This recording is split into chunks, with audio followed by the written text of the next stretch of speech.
IT의 신! 아신 여러분 안녕하십니까? 오늘 시간에는요, 제가 테슬라 이야기를 좀 할 겁니다. 사실은 제가 지난 시간에 애플이 어떻게 세계 최고의 반도체 설계업체가 됐는지 애플 실리콘에 대해서 좀 설명을 드렸잖아요. 자, 오늘은 테슬라의 테슬라 실리콘이 어떻게 진행되고 있는지, 그리고 앨런 머스크의 과거 히스토리와 테슬라라는 회사가 어떻게 발전해오고 성장해왔는지, 그리고 향후 반도체 산업에서 어떤 역할을 하게 될지 이야기를 하도록 하겠습니다. 자, 테슬라라는 자동차는요, 여러 가지 측면에서 애플하고 많이 닮아 있습니다. 애플하고 닮은 듯 닮지 않은 데칼코마니 같은 회사라고 생각하시면 되는데요. 테슬라하고 애플은 묘하게 닮았어요. 테슬라는 일단 스타 CEO가 있죠. 스타 오너가 있죠. 네. 테슬라는 일론 머스크 아이언맨의 실존 모델입니다. 토니 스타크의 실제 모델이고요. 자, 애플은 뭐 말할 필요 없죠. 스티브 잡스.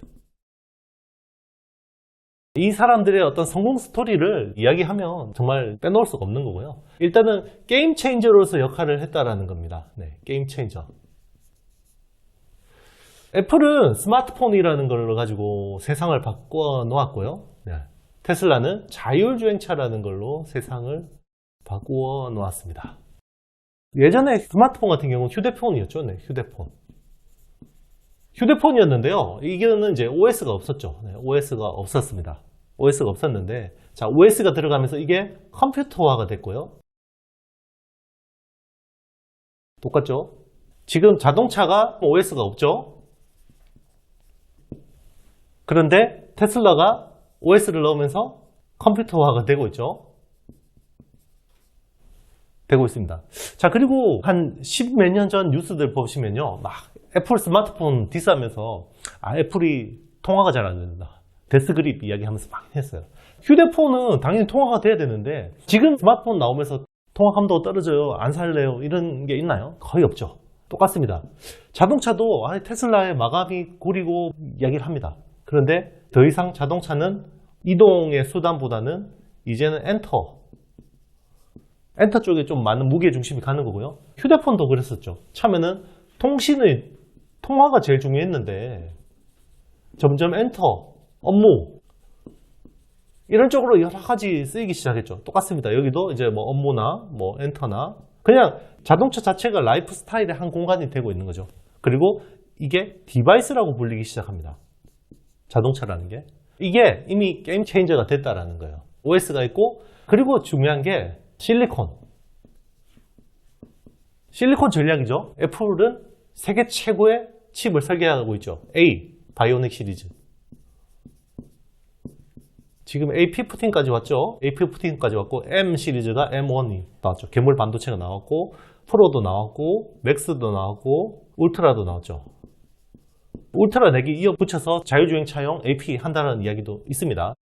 테슬라가 그렇죠. 처음에는 일단 모비라이 칩을 썼어요. AP로. 모비라이 칩을 쓰다가 2세대는 엔비디아 칩을 썼습니다. 그리고 직접 설계를 하기 시작했죠. 풀 셀프 드라이빙이라는 걸 직접 설계하기 시작했습니다. 지금 이게 12나노에서 생산이 되고 있죠. 하드웨어 4.0이 가면 7나노가 이제 생산이 됩니다. 자, 이 7나노를 누가 생산할까? 자, 12나노는 삼성 파운드리에서 생산하고 있죠. 생산하고 있는데, 자, 7나노는 TSMC에서 한다 이야기도 있고, 삼성에서도 한다 이야기가 있습니다. 자, 누가 생산하게 될지 정말 궁금하긴 한데요. 아마 생산하게 되면 미국 테일러시에 있는 신규 팹 이 가능성이 있지 않을까, 이런 기대감도 해봅니다. 자, 테슬라 실리콘의 중요한 전략은요, 기존의 자동차 개발 프로세서를 완전히 바꿔 넣었다는 거죠. OS를 기반으로 해서 AP를 설계를 하고, AP를 기반으로 하드웨어 시스템을 설계하고, 소프트웨어, 콘텐츠 등을 다 최적화한다라는 게 애플의 전략하고 똑같죠. 애플의 최적화 전략이죠. 최적화 전략이죠. 테슬라도 이 OS AP를 기반으로 풀 셀프 드라이빙이라고 했죠. FSD 칩을 기반으로 해서 하드웨어 시스템을 설계하는데요. 테슬라 자동차는 사용자들한테서 실시간으로 빅데이터를 받습니다. 빅데이터가 뭔가요? 주행 데이터죠. 네, 주행 데이터를 받습니다. 주행 빅데이터가 엄청나게 누적되어 있다는 거죠. 자, 이거를 클라우드로 쏴줍니다. 네, 클라우드로 쏴줍니다. 네, 클라우드로 쏴주면, 자, 이게 본사에 있는 슈퍼컴퓨터한테 가는 거죠. 슈퍼컴퓨터에서 계속 이 데이터를 가지고 트레이닝을 합니다. 도조 시스템이라 그러죠. 도조라는 거는요, 일본말로 도장이죠. 도장 시스템이 계속 단련을 한다는 겁니다. 단련을 해서 AI를 더 고도화를 해요. AI를 고도화를 해서, 자, 요거를 다시 또 사용자한테 쏴줍니다. 자동차한테. 요게 업데이트를 할 때 OTA라고 합니다. Over the Air Program. 그러면 이 펌웨어 업데이트가 되면요, 자동차가 좋아집니다. 하드웨어 시스템이 업데이트가 됩니다. OTA에 대한 오해도 굉장히 많아요. 네. OTA, 뭐 현대 기아차도 펌웨어 업데이트 되는 거 아니에요? 네. 요거는 인포테인먼트는 OTA로 할 수도 있어요. 네. 테슬라도 초창기에는 OTA를 인포테인먼트까지 했는데요. 요거는 자율주행차까지 하는 거는 좀 다른 이야기입니다. 자율주행차까지 하는 거는 다른 이야기인데요. 자, 그러면 왜 자율주행차는 다른 이야기냐면요, 개발 프로세스가 다르기 때문이에요. 자, 다른 업체들은 자동차에 개발을 하려면요, 자율주행차를 개발하려면 ECU 기반으로 합니다. ECU 기반을 하고요. ECU가 적게는 뭐 3, 40개, 많게는 한 70개에서 한 100개가 들어갑니다. ECU라는 건요, 이 전자제어 모듈이에요. 모듈이거든요. 이 모듈에는 MCU라는 칩이, 마이크로 컨트롤러 유닛이라는 칩이 100개 이상이 들어갑니다. 전기차는 1000개가 넘어요. 전기차는. 그런데 테슬라는 요 AP라는 강력한 칩이 있기 때문에 DCU라는 한 3, 4개의 모듈만 있으면 다 제어가 됩니다. 대신에 AP가 한 3개가 필요합니다. 굉장히 고성능 칩이죠. 자, 이런 것들은 저성능 칩입니다. 예, 저성능 칩이죠. 8인치 웨이퍼에서 주로 생산되는 저성능 칩이라고 생각하시면 되고요. 요거는 첨단 파운드리에서 싱글 나노 수준으로 생산되는 모바일 AP에 버금가는 칩들이라는 거죠.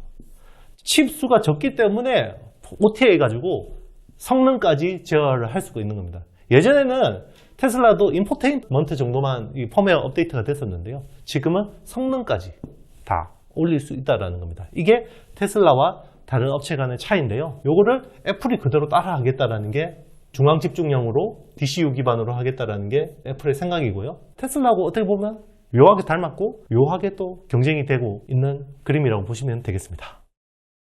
자, 제가 테슬라 실리콘을 이야기하면서 애플 실리콘을 이야기하면서 빼먹은 사람이 한 명 있어요. 애플도 애플 실리콘이 있고 테슬라 실리콘이 있죠. 네, 테슬라 실리콘이 있는데 여기에 둘 다 관여한 사람이 있습니다. 핵심적인 짐 켈러라는 분입니다. 이 아저씨는요, 외계인이에요. 외계인이 무슨 외계인이냐면, 우리 아주 기술이 앞서 있는 회사들을 외계인 고문에서 기술 뽑아낸다고 이야기하잖아요. 고문에서 기술 뽑아내는 아저씨가 이 아저씨 같습니다. 이 아저씨가요, 애플 A 바이오닉 칩을 설계를 했고요. 그리고 테슬라 풀셀프 드라이빙을 칩을 설계했고요. 그리고 AMD의 젠 시리즈를 설계를 했고요. 그리고 인텔의 엘더 레이크랑 사파이어 레피즈를 설계를 했습니다. 엄청나죠? 자, 지금 세계적인 반도체 칩 설계를 다 이 아저씨가 직접적으로 관여한 거예요. 자, 엘더 레이크는 인텔의 위기에서 구해준 빅리틀이라는 시스템 구조를 처음으로 도입한, 그죠? X86의 한계를 넘을 수 있는 이 칩을 이 아저씨가 설계를 했다라는 거죠. 자, 삼성에서도 데려오려고 굉장히 노력했는데 결국 인텔에 뺏겼습니다. 자, 그러면 우리 항상 테슬라의 약점이라고 이야기하면 항상 거론되는 거 있죠. 제조 기술. 아직도 테슬라 제조가 굉장히 구려요. 마감이 안 돼요. 막 제조 기술 굉장히 떨어지는 거 아니에요. 말씀 많이 하시는 분이 있어요. 그런데요, 전기차 쪽에서요, 지금 테슬라가 세계 최고 수준의 제조 기술을 자랑합니다. 테슬라 실리콘도 이야기했지만 결국 생산에서도 이미 벽을 넘어버렸어요. 예전에는 모델 3 개발 때요, 모델 3 개발 때 양산이 안 되니까 난리였어요. 회사가 망할 뻔하기도 하고요. 앨런 머스크가 만우절 때 파산했다고 했다가 주가가 폭락하기도 했거든요. 그런데 이때 제조 지옥이라고 했습니다. 생산 지옥이라고 했었죠. 생산 지옥. 이거를 극복하기 위해서 앨런 머스크가 회사에서 떠나진 않았어요. 풍찬 노숙을 했습니다. 그러면서 해결을 했죠. 지금 그래서 테슬라의 제조 기술은요, 세계 최고의 수준의 기술이에요. 한때 폭스바겐은 세계 최고 수준의 제조 기술을 가지고 있는 독일 회사죠. 세계 차량 넘버원이죠. 폭스바겐이 얼마나 무시했겠어요. 그런데 얼마 전에 일론 머스크를 영상으로 초청을 했어요. 그러면서 뭐에 대해서 강의를 들었냐면요, 제조에 대해서. 폭스바겐 CEO가 초청해서요, 자기들 임원을 대상으로 일론 머스크한테 제조에 대해서 설명해 주세요, 강의를 들었어요. 그러면서 이런 이야기 했습니다. 폭스바겐이 한 대 만들 동안에 테슬라는 3대를 만든다. 생산성이 3배가 높다라는 거죠. 자, 그러면 테슬라의 생산성은 어떻게 나오냐? 테슬라 생산 시스템이 된 거죠. 예전에는 도요타 생산 시스템이었거든요. 요게 기계의 시대에서는 도요타 생산 시스템의 모든 게 최고였는데 지금은 테슬라 생산 시스템이라는 거죠. 테슬라 생산 시스템은 간소화, 최소화 해버리는 거고요. 그리고 한 방에 찍어냅니다. 한 방에 찍어낸다는 게 뭐냐면요, 자동차 산업은 100년이 된 산업이에요. 그죠? 100년이 된 산업이고요. 모든 게 표준화가 되어 있습니다. 그래서 컨베이어 벨트로 기반으로 모든 게 되고 있죠. 자, 컨베이어 벨트가 이렇게 쭉 가면서 주변에 용접이 징징징징 되면서 가는 구조인데요. 테슬라는 그냥 이렇게 탁 찍어내버린다고 생각하시면 됩니다. 이렇게 탁탁탁탁 해서 자동차를 찍어낸다고 생각하시면 돼요. 이게 우주선 생산할 때 만드는 기술이거든요. 이렇게 해서 셀 타입으로 딱 붙어가지고 하는 거고요. 그리고 기가 캐스팅이라는 게 있어요. 기가 캐스팅. 기존의 자동차들은 다 강철, 철강을 기반으로 만드는데 테슬라는요, 알루미늄 복합 소재로 만듭니다. 이것도 직접 다 개발한 거죠. 네, 알루미늄 복합 재료로 개발한 거고. 자, 지금 사이버트럭 같은 경우는, 사이버트럭은요, 이게 스페이스X 우주선 소재를 가지고 만들었어요. 그래서 굉장히 스페이스X의 우주선 제조 기술을 굉장히 많이 적용하고 있다는 거죠. 그래서 지금은 배터리가 셀이 있고 모듈이 있고 팩이 있잖아요. 여기서 굉장히 많은 데드 스페이스가 나오고 비용이 나오는데 모듈하고 팩을 계속 생략하려는 움직임이 있는데, 그래서 셀 투 팩이라는 걸 하는데, 자, 이제 나중에는 셀 투 셰시, 모듈 없애고 팩도 없애고 그냥 셀을 자동차 차체에 착착착착 박는 셀 투 셰시까지 가겠다는 거죠. 셀 투 셰시를 하려면 기가 캐스팅을 할 수 있는 테슬라가 제일 유리하다라고 볼 수가 있는 겁니다. 그래서 테슬라가 기를 쓰고 셀을 내재화하려고 하는 거죠. 그래서 4680 배터리를, 원통형 배터리인데 굉장히 큰 거죠. 네, 이거를 계속해서 개발하고 있는 겁니다. 이게 기가 팩토리에서 생산을 하는 거죠. 자, 우리 과거 IT 역사를 보면요, 예전에 컴퓨터는요, IBM 시절에는 어떠냐면 컴퓨터 회사에 맞게 각 부품들이 다 달랐고요, 거기 소프트웨어 콘텐츠들이 다 달랐어요. 그럼 소프트웨어 업체들이 그 컴퓨터 회사에 맞게 다 개발을 해줘야 됐거든요. 이거를 바꿔버린 게 인텔이었죠. 인텔 CPU만 쓰면 모든 걸 표준화해버리는, 그죠? 하드웨어를, 부품을 표준화해버리고, 델에서 쓰던 D램을 꽂아서 쓰던 거를 컴팩에 꽂아서 써도 되고, 다 호환이 돼버리는 거죠. 이거를 모바일 시대에도 다 이렇게 각각에 맞게 개발해야 되는데, 1년에 딱 생산 모델 한 개 딱 나오는 회사가 있었죠. 애플입니다. 애플이 이거를 대량 생산, 한 개 특정 모델로 대량 생산하면서 굉장히 많은 효율화를 거뒀고요. 테슬라도 좀 비슷합니다. 모델이 S가 있고 3가 있고 그리고 X가 있고 Y가 있잖아요. 요게 S3, XY인데 섹시라는 말이랍니다. 이 3을 뒤집으면 섹시라는 말이 되는데요. 모델 3하고요, 모델 S는 같은 플랫폼이에요. 같은 플랫폼이고, 그리고 모델 X하고 모델 Y는 SUV 모델로 같은 플랫폼입니다. 그렇기 때문에 이런 부분에서 또 효율이 나온다는 게 테슬라의 무서운 점이라고 볼 수 있는 거고요. 그걸 기반으로 더 효율화, 생산 효율화, 간단화 할 수 있다는 게 테슬라의 무서운 점이라고 보겠습니다. 향후 우리 반도체 산업에서도 자율주행차가 굉장히 중요해질 거니까요. 테슬라와 애플은 항상 관심을 가지고 보는 게 맞다라는 게 저의 생각입니다. 자, 여러분 즐거운 Q&A 시간입니다. 이부님이 남겨주셨어요. 항상 잘 보고 있습니다. OLED P&H 테크 소재주에 대한 전망을 듣고 싶습니다. 예전이랑 달라진 부분이 있는지 중국 때문에요. 투자자로서 듣고 싶습니다. OLED 얘기는 없어서 정보 좀 주세요 라고 말씀하셨어요. OLED는 변화가 있습니다, 여러분.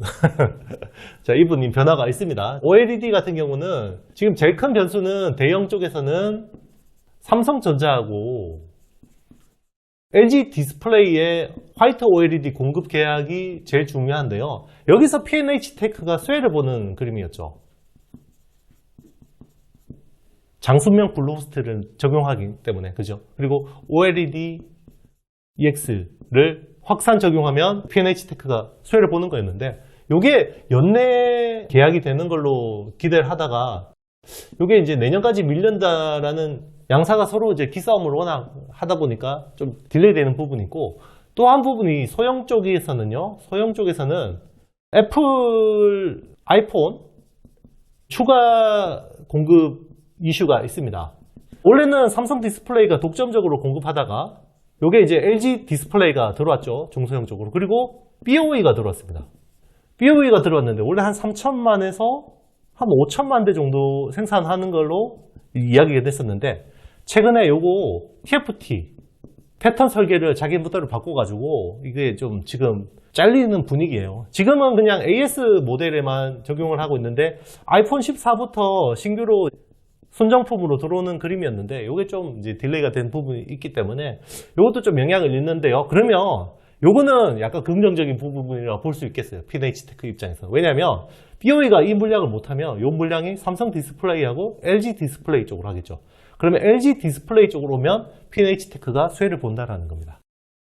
그래서 좀 이런 이슈들이 있다라는 거. 자, 부정적인 부분, 긍정적인 부분 다 있습니다. 이런 것들을 잘 투자에 참고하셔서 투자하시면 좋겠습니다. 자, 여러분 오늘은 향후 자율주행차에서 빼놓을 수 없는 회사 테슬라와 애플도 살짝 곁다리로 말씀드렸고요. 테슬라 실리콘 전략에서 우리가 또 볼 수 있는 투자 기회들, 그리고 테슬라의 경쟁력에 대해서 좀 전반적인 이야기를 좀 했습니다. 이런 투자 아이디어들을 계속해서 큰 흐름에서 잘 가지고 가면서 좋은 기업들 잘 골라내시고 투자하시면 좋겠다고 생각합니다. 자, 오늘 영상이 마음에 드셨다면요, 좋아요, 구독, 알림, 댓글 많이 남겨주시고요. 네, 주말에 꿀잠 주무시고 다음 주에는 더 희망적인 내용과 좋은 내용으로 여러분들 다시 찾아뵙도록 하겠습니다. 여러분 안녕.